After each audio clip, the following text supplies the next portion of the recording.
ഒരു ജോലിയൊക്കെ കിട്ടി നമ്മൾ സമ്പാദിച്ച് തുടങ്ങുന്ന ആ ഹാർഡ് ഏൺഡ് മണി നമുക്ക് എങ്ങനെയാണ് ഏറ്റവും എഫക്റ്റീവായിട്ട് ഏറ്റവും നല്ല രീതിയിൽ ഇൻവെസ്റ്റ് ചെയ്യാൻ പറ്റുക എന്നുള്ളതാണ് നമ്മൾ ഈ വീഡിയോയിൽ നോക്കാൻ പോകുന്നത്.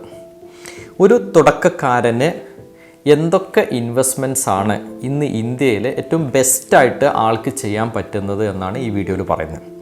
അതോടൊപ്പം തന്നെ കോമൺ ആയിട്ട് ഒരു തുടക്കത്തിൽ ഇൻവെസ്റ്റ്മെൻറ്റ് ചെയ്യുന്ന ആളുകൾ വരുത്തുന്ന മിസ്റ്റേക്സ് ഞാനിതിൽ പറയുന്നുണ്ട്. ഫസ്റ്റ് പറയുന്നു, ഒരിക്കലും ഇൻവെസ്റ്റ്മെൻറ്റും ഇൻഷുറൻസും ഒന്നായിട്ട് കാണരുത്. ഇൻവെസ്റ്റ്മെൻറ്റ് വേറെ, ഇൻഷുറൻസ് വേറെ.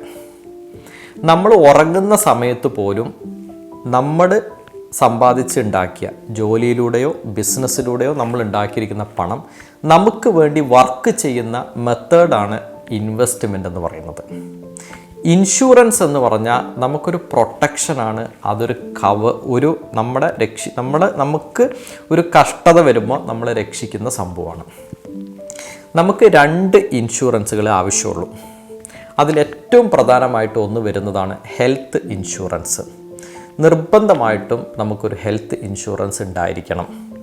ഇന്നൊരു ഹോസ്പിറ്റലിനകത്തോട്ട് നമ്മൾ എന്തെങ്കിലും ഒരു ആവശ്യം പറഞ്ഞ് നമുക്ക് കയറേണ്ടി വന്നാൽ, ഒരു സർജറിയോ മറ്റു വിഷയങ്ങളോ വന്നു കഴിഞ്ഞാൽ ഒരു ഫാമിലിയുടെ സാമ്പത്തിക ശേഷിനെ തന്നെ ഫുള്ളായിട്ട് തകിടം മറിക്കാൻ ആ ഒരൊറ്റ ഹോസ്പിറ്റൽ കേസ് കൊണ്ട് തന്നെ കഴിയും. അതുകൊണ്ട് ഒരു ഹെൽത്ത് ഇൻഷുറൻസ് എടുത്ത് വെക്കുക. രണ്ടാമത് ടേം ഇൻഷുറൻസ്. ചിലപ്പോൾ നിങ്ങളായിരിക്കും നിങ്ങളുടെ വീട്ടിൽ ജോലിക്ക് പോകുന്ന ഒരാൾ, നിങ്ങളുടെ ഭാര്യ അല്ലെങ്കിൽ മക്കളോ ചിലപ്പോൾ നിങ്ങളെ ഡിപ്പെൻഡ് ചെയ്തിട്ട് അല്ലെങ്കിൽ നിങ്ങളെ വരുമാനത്തിലായിരിക്കും നിങ്ങൾ ഡിപ്പെൻഡ് ചെയ്യുന്നത്, അവർ നിങ്ങളെ ഡിപ്പെൻഡ് ചെയ്യുന്നത്. നാളെ നിങ്ങൾക്ക് എന്തെങ്കിലും സംഭവിച്ച് നിങ്ങൾ മരണപ്പെട്ട് കഴിഞ്ഞാൽ നിങ്ങളാ കൊണ്ടുവരുന്ന ഇൻകം അന്ന് വെച്ച് ആ മൊമെൻറ്റിൽ വെച്ച് അവിടെ സ്റ്റോപ്പ് ആവുകയാണ്.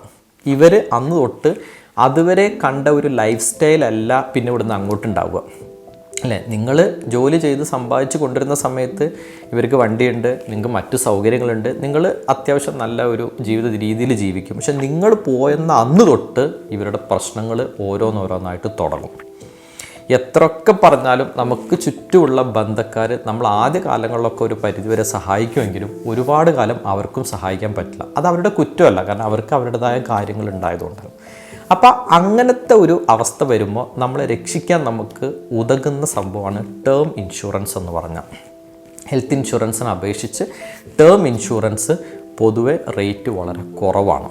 അപ്പോൾ നമ്മൾ ഇത്രയും കാര്യങ്ങൾ ചെയ്യുമ്പോൾ നമ്മുടെ ഫാമിലിനെ പ്രൊട്ടക്റ്റ് ചെയ്യാൻ വേണ്ടിയിട്ട് നമ്മളൊരു ടേം ഇൻഷുറൻസ് എടുത്ത് വെക്കുക എന്നുള്ളതാണ്.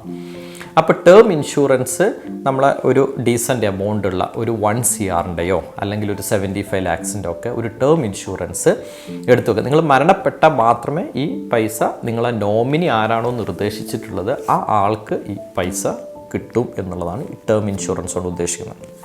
ഈ 2 ഇൻഷുറൻസ് ആവശ്യമുള്ളൂ, വേറെ ഒന്നും തന്നെ ആവശ്യമില്ല. അപ്പോൾ നമുക്ക് വേണ്ട പ്രൊട്ടക്ഷനെ കുറിച്ച് ഞാൻ ആദ്യം പറഞ്ഞു. ഇനി അടുത്ത് നമ്മൾ വരുത്തുന്ന ചില തെറ്റുകൾ ഞാൻ ആദ്യം പറയാം. അതിൽ ഒന്നാമത്തെ തെറ്റ്, പ്രത്യേകിച്ച് നിങ്ങളൊരു NRIs ആണോ, ഇനി അല്ല നാട്ടിലുള്ള ഒരാളാണെങ്കിൽ നമ്മൾ ബാങ്കിൽ പോകുമ്പോൾ എന്താ സംഭവിക്കുന്നത്, ബാങ്ക് ഉദ്യോഗസ്ഥർ ബാങ്കിലുള്ള സ്റ്റാഫ് സാറേ ഇങ്ങനൊരു ഇൻവെസ്റ്റ്മെൻറ്റ് പ്ലാൻ ഉണ്ട്, ഇത് നല്ലതാണ്, 5 വർഷം അടച്ചു കഴിഞ്ഞാൽ 10 കൊല്ലം കഴിയുമ്പോൾ നിങ്ങൾക്ക് ഓരോ വർഷവും ഓരോരോ ലക്ഷം വെച്ച് കിട്ടും, അല്ലെങ്കിൽ പറയും 15 ലക്ഷം സാറേ നിങ്ങൾ ഓരോ ലക്ഷം വെച്ച് അടക്കുക, അത് കഴിയുമ്പോൾ 18ാമത്തെ വർഷം തൊട്ട് നിങ്ങൾ റിട്ടയർമെൻറ്റ് വരെ ഇത്രയും കിട്ടും എന്നൊക്കെ പറഞ്ഞ് ഒരുപാട് പ്രൊഡക്റ്റുകൾ നിങ്ങൾക്ക് സെൽ ചെയ്യപ്പെടും, അതായത് നിങ്ങളെ കൊണ്ട് വാങ്ങിപ്പിക്കും. ഇതിൽ സംഭവിക്കുന്ന കാര്യങ്ങൾ, ഇങ്ങനെയുള്ള ട്രാപ്പുകളിൽ പെട്ടുപോയ ആളുകളെടുത്ത് നിങ്ങൾ ചോദിച്ചാൽ നിങ്ങൾക്ക് 2 കാര്യങ്ങൾ മനസ്സിലാവും. ഒന്നെങ്കിൽ അവരത് 4-5 വർഷം അടച്ചിട്ട് അവരത് സ്റ്റോപ്പ് ചെയ്ത് അവരെ നിർത്തിക്കാണും. അത് ഫുള്ളായിട്ട് അടച്ച് കഴിഞ്ഞ് അതിൻ്റെ ബെനഫിറ്റ് കിട്ടുന്നവരടുത്ത് ചോദിച്ചാൽ നോർമലായിട്ടുള്ള ബാങ്കിലുള്ള ഫിക്സഡ് ഡെപ്പോസിറ്റിൻ്റെ പോലും റേറ്റ് കൊടുക്കാൻ, ആ ഒരു ഇൻട്രസ്റ്റ് റേറ്റ് പോലും അതിൽ നിന്ന് കിട്ടുന്നില്ല എന്നുള്ളതാണ് അങ്ങനത്തെ പ്ലാനുകളുടെ പ്രോബ്ലംസ്. അങ്ങനത്തെ മിക്ക പ്ലാനുകളിലും ഈ പറഞ്ഞ ടേം ഇൻഷുറൻസ് പോലത്തെ കവറേജും കൂടി ഇൻക്ലൂഡ് ചെയ്തിട്ട് പറയും. അപ്പോൾ ഇൻഷുറൻസ് പ്ലസ് ഇൻവെസ്റ്റ്മെൻറ്റ് ക്ലബ്ബ് ചെയ്യുന്ന പ്ലാനുകളാണ് മിക്ക ബാങ്കുകളും നമുക്ക് സെല്ല് ചെയ്യപ്പെടുന്നത്. അതിൻ്റെ റിട്ടേൺ ഒക്കെ നോക്കിക്കഴിഞ്ഞാൽ 3 മുതൽ 4.5%, 7% വരെയൊക്കെ ഉണ്ടാവുള്ളൂ. വളരെ പൂറായിട്ടുള്ള ഒരു റിട്ടേണാണ്. അങ്ങനത്തെ ട്രാപ്പുകളിൽ ചെന്ന് പെടരുത്. ഏറ്റവും ബെസ്റ്റ് മെത്തേഡ് നിങ്ങൾക്ക് അറിയാവുന്നവരുണ്ടെങ്കിൽ, അല്ലെങ്കിൽ നിങ്ങൾക്ക് അറിയാവുന്ന ഫൈനാൻഷ്യലായിട്ട് നോളേജ് ഉള്ളവരുടെ ആളുകളുടെ അടുത്ത് നിന്ന് ഫൈനാൻഷ്യൽ കൺസൾട്ടേഷൻ വാങ്ങിക്കുക. അല്ലാതെ ബാങ്കിലുള്ളവർ പറയുന്നത് കേട്ടിട്ടോ സോഷ്യൽ മീഡിയയിൽ വരുന്നതോ വാട്സപ്പിൽ വരുന്നതോ ടെലഗ്രാമിൽ വരുന്നതോ ആയിട്ടുള്ള ഇൻവെസ്റ്റ്മെൻറ്റിൽ പോയി ചാടരുത്. ഓക്കെ, നമ്മൾ കഷ്ടപ്പെട്ടുണ്ടാക്കിയ ക്യാഷാണ്, അതിൻ്റെ എല്ലാ ഉത്തരവാദിത്വം നമുക്കാണ്. നഷ്ടം വന്നാലും നമ്മൾ സഹിക്കണം, ലാഭം വന്നാലും നമ്മൾ സഹിക്കണം. അതുകൊണ്ട് അത് ശ്രദ്ധിച്ച് ഉപയോഗിക്കാം. ഇനി 2020 ശേഷം, കോവിഡിന് ശേഷം ഏറ്റവും പോപ്പുലറായ ഒരു ഇൻവെസ്റ്റ്മെൻറ്റ് മെത്തേഡായിരുന്നു സ്റ്റോക്ക് മാർക്കറ്റിലുള്ള ഇൻവെസ്റ്റ്മെൻറ്റ് എന്ന് പറയാൻ പറ്റും. അപ്പം എല്ലാവരും സ്റ്റോക്ക് മാർക്കറ്റിലൂടെ ഡിമാറ്റ് അക്കൗണ്ടുകളും മ്യൂച്വൽ ഫണ്ടുകളും എല്ലാം അങ്ങോട്ട് വാങ്ങിച്ചിട്ട് ഇൻവെസ്റ്റ്മെൻറ്റ് സ്റ്റാർട്ട് ചെയ്തു. കാരണം ഇന്നൊരു മൊബൈൽ ആപ്പ് ഉണ്ടെങ്കിൽ വളരെ സിമ്പിളാണ്. 2 ക്ലിക്കിൽ ബാങ്കിൽ നിന്ന് ക്യാഷും പോകും, അവിടെ അക്കൗണ്ട് ഓപ്പൺ ആക്കാൻ പറ്റും, വേണ്ട സ്റ്റോക്കോ ഷെയറോ എന്താണെന്ന് വെച്ചാൽ അതും വാങ്ങിക്കാൻ പറ്റും. പക്ഷേ ഇതിൽ നമ്മൾ ശ്രദ്ധിക്കേണ്ട കുറേ കാര്യങ്ങളുണ്ട്. ഇന്ന് സ്റ്റോക്ക് മാർക്കറ്റിൽ ഇൻവെസ്റ്റ് ചെയ്യുമ്പോൾ ഞാൻ പൊതുവെ എൻ്റെ ചുറ്റുപാട് നടക്കുന്ന ആളുകളിൽ നിന്ന് ഞാൻ പഠിച്ചിട്ടുള്ള ഒരു വലിയ പാഠം എന്താ വെച്ച് കഴിഞ്ഞാൽ, മിക്ക യൂട്യൂബ് വീഡിയോകളും കാണും, അല്ലെങ്കിൽ മിക്ക വാട്സപ്പ് ടെലഗ്രാം ഗ്രൂപ്പുകൾ, ഇഷ്ടം പോലെ ഗ്രൂപ്പുകളാണ്, ഇതിലൊക്കെ മെമ്പേഴ്സ് ഉണ്ടായി, ഇതിലൊക്കെ ഡിസ്കസ് ചെയ്യുന്ന ചില സ്റ്റോക്സുകൾ ഇങ്ങനെ കാണും, പേരുകൾ ഇങ്ങനെ നിരന്തരം നമ്മുടെ കൺമുന്നിലോട്ട് വന്നുകൊണ്ടിരിക്കും. അപ്പോൾ ആ സ്റ്റോക്സ് നമ്മൾ ഒരു ഡിമാറ്റ് അക്കൗണ്ട് എടുക്കുന്നത് ഒരു മൊബൈൽ ആപ്പാണ്, അത് നോക്കുന്നു, ആ സ്റ്റോക്കിൻ്റെ പേരടിക്കുന്നു, കിട്ടുന്നു, അത് വാങ്ങിക്കുന്നു. എന്ത് സംഭവിക്കും? എന്തെങ്കിലും ഒരു പ്രശ്നം നമ്മൾ ആ സ്റ്റോക്കിനെ കുറിച്ച് നമുക്ക് പ്രത്യേകിച്ച് ഒരു ധാരണ ഉണ്ടാവില്ല, ആരോ പറയുന്ന കേട്ടു നമ്മൾ വാങ്ങിച്ചു. അപ്പോൾ ഇൻഡിവിജ്വലായിട്ട് ഈ സ്റ്റോക്ക് വാങ്ങിക്കുക എന്ന് പറയുമ്പോൾ നമുക്ക് അത്രത്തോളം നോളേജ് ഉണ്ടെങ്കിൽ നമുക്കത് ചെയ്യാൻ പാടുള്ളൂ, അല്ലെങ്കിൽ നമ്മൾ അതിൽ നിന്ന് പൂർണ്ണമായിട്ടും മാറി നിൽക്കണം. അങ്ങനെയാണെങ്കിൽ പിന്നെ നമുക്ക് എങ്ങനെ ഇൻവെസ്റ്റ് ചെയ്യാൻ പറ്റും? അവിടെയാണ് നമുക്ക് ഏറ്റവും അട്രാക്റ്റീവായിട്ടുള്ള ഒരു ഇൻവെസ്റ്റ്മെൻറ്റ് മെത്തേഡായിട്ട് വരുന്നതാണ് മ്യൂച്വൽ ഫണ്ട് ഇൻവെസ്റ്റ്മെൻറ്റ്, അല്ലെങ്കിൽ ETF ഇൻവെസ്റ്റ്മെൻറ്റ്. അപ്പോൾ ഒരു തുടക്കക്കാരൻ എന്നുള്ള നിലക്ക് നിങ്ങൾ മ്യൂച്വൽ ഫണ്ടുകളിലോ അല്ലെങ്കിൽ ETF-കളിലോ നിങ്ങൾക്ക് ഇൻവെസ്റ്റ് ചെയ്യാം. മ്യൂച്വൽ ഫണ്ടുകൾ ഒരുപാട് തരത്തിലുണ്ട്, ഞാൻ ആ മേഖലയിലോട്ട് പോകുന്നില്ല. ETF ആണെങ്കിൽ ഒരുപാട് തരത്തിലുണ്ട്. അപ്പോൾ ഒരു തുടക്കക്കാരൻ എന്നുള്ള നിലക്ക് ഇന്ന് ഇന്ത്യയിൽ നമുക്ക് അവൈലബിൾ ആയിട്ടുള്ള ഏറ്റവും ബെസ്റ്റ് മെത്തേഡ് ഓഫ് ഇൻവെസ്റ്റ്മെൻറ്റ് എന്ന് പറയുന്നത് മ്യൂച്വൽ ഫണ്ട് അല്ലെങ്കിൽ ETF-കളാണ്. കാരണം നമ്മൾ ഇൻവെസ്റ്റ് ചെയ്യുമ്പോൾ നമ്മുടെ അധ്വാനിച്ചുണ്ടാക്കിയ ക്യാഷിൻ്റെ ഒരു ഭാഗമാണ് നമ്മൾ ഇൻവെസ്റ്റ് ചെയ്യുന്നത്. അപ്പോൾ ഇൻവെസ്റ്റ്മെൻറ്റ് ഒരിക്കലും നമുക്ക് ഓൾറെഡി നമ്മളെ ജോലിയിൽ നമുക്ക് ടെൻഷനുണ്ട്, നമ്മളെ ബിസിനസ്സിൽ നമുക്ക് ടെൻഷനുണ്ട്, പിന്നെ ഇൻവെസ്റ്റ്മെൻറ്റും കൂടി നമുക്ക് ടെൻഷൻ കൊണ്ടുവരാൻ പറ്റില്ല. അപ്പോൾ ഇൻവെസ്റ്റ്മെൻറ്റ് എപ്പോഴും ഒരു പീസ്ഫുള്ളായിട്ട് ഒരു സൈഡിലൂടെ നടന്നു പോകുന്ന ഒന്നായിരിക്കണം. അപ്പോൾ നമ്മുടെ പണം നമ്മൾ ഒരു സ്റ്റോക്കിൽ ഒന്നും അറിയാതെ ഒന്നും പഠിക്കാതെ കൊണ്ടിട്ട് നാളെ അതിൽ നഷ്ടം വന്നാൽ അതും ആലോചിച്ച് നമ്മൾ ഫുൾ ടൈം നടക്കേണ്ടി വരും. പക്ഷെ അങ്ങനത്തെ ഒരു ഹെഡേക്കും ഇല്ലാതെ വളരെ ഹെഡേക്ക് കുറച്ച് നമുക്ക് ചെയ്യാൻ പറ്റുന്ന സംഭവമാണ് ഒരു തുടക്കക്കാർ നമുക്ക് മ്യൂച്വൽ ഫണ്ടുകളിലോ ETF-കളിലോ ഒക്കെ ഇൻവെസ്റ്റ് ചെയ്യാം. പക്ഷേ ഒരു കാര്യം കൂടി അവിടെ ഇമ്പോർട്ടൻ്റ് ആയിട്ട് പറഞ്ഞു വെക്കുന്നു. എന്താണ്? നിങ്ങൾ അടുത്ത വർഷമോ അല്ലെങ്കിൽ ഒരു 3 വർഷത്തിൻ്റെ ഉള്ളിൽ നിങ്ങൾക്ക് ആവശ്യമായിട്ടുള്ള ഒരു പണം ഒരു കാരണവശാലും നിങ്ങൾ മ്യൂച്വൽ ഫണ്ടിലോ ETF-കളിലോ ഇടരുത്. കാരണം മാർക്കറ്റ് എന്ന് പറയുന്നത് ഒരേപോലെ മേലോട്ടോ ഒരേപോലെ താഴോട്ടോ ഇറങ്ങുന്ന ഒന്നല്ല. മേലെ കയറി താഴെ ഇറങ്ങി, മേലെ കയറി താഴെ ഇറങ്ങി. ഈ താഴെ ഇറങ്ങുന്ന സമയത്ത് അത് ചിലപ്പോൾ ഒരു 3 മാസം മുതൽ 1.5 കൊല്ലം വരെയൊക്കെ താഴെ ഇറങ്ങിക്കൊണ്ടേയിരിക്കും. പിന്നെ ആയിരിക്കും അത് സ്പീഡ് കയറുന്നത്. അപ്പോൾ ആ സമയത്ത് നമുക്ക് പൈസ ആവശ്യമാണെങ്കിൽ നമ്മൾ ഇട്ടിരിക്കുന്ന മ്യൂച്വൽ ഫണ്ടോ ETF-ഓ നഷ്ടത്തിലാണെങ്കിൽ എന്ത് സമയത്ത് നമ്മളെ നഷ്ടത്തിൽ വലിക്കേണ്ടത്. നമ്മൾ 1 ലക്ഷം ഇട്ടിട്ടുണ്ടെങ്കിൽ ചിലപ്പോൾ നമുക്ക് 80,000 കിട്ടുള്ളൂ. പക്ഷേ ഇത് സ്റ്റോക്കിൽ ചെയ്യുമ്പോൾ ഇതിൻ്റെ റിസ്ക് വളരെ കൂടുതലാണ്. കാരണം 1 ലക്ഷം ഇട്ടിട്ടുണ്ടെങ്കിൽ ചിലപ്പോൾ നിങ്ങൾക്കത് എടുക്കുന്ന സമയത്ത് 30,000 ആയിട്ടുണ്ടാവും. അതുകൊണ്ടാണ് സ്റ്റോക്ക് അത്രയും പഠിച്ചിട്ട് വിവരം ഉണ്ടെങ്കിൽ അതിനകത്ത് ചെയ്യാൻ പാടുള്ളൂ, അല്ലെങ്കിൽ ചെയ്യരുത്, കംപ്ലീറ്റ് മാറി നിൽക്കുക. മ്യൂച്വൽ ഫണ്ടുകളോ ETF-കളോ ആകുമ്പോൾ നഷ്ടം കുറവായിരിക്കും, ലാഭം അതേപോലെ ഭയങ്കര ലാഭത്തിലോട്ട് വരില്ല. 12 മുതൽ 15% വരെ റിട്ടേൺ കിട്ടും. ഡീസൻ്റാണ്, മതി.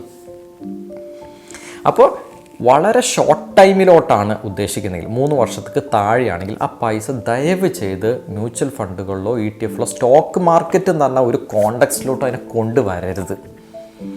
അതിൽ ഏറ്റവും സേഫായിട്ട് 3 വർഷത്തിന് താഴെ നിങ്ങൾക്ക് ആവശ്യം വരാൻ പോകുന്നൊരു പൈസയാണെങ്കിൽ അതിന് 2 മെത്തേഡ് ഉണ്ട് ഇൻവെസ്റ്റ് ചെയ്യാൻ.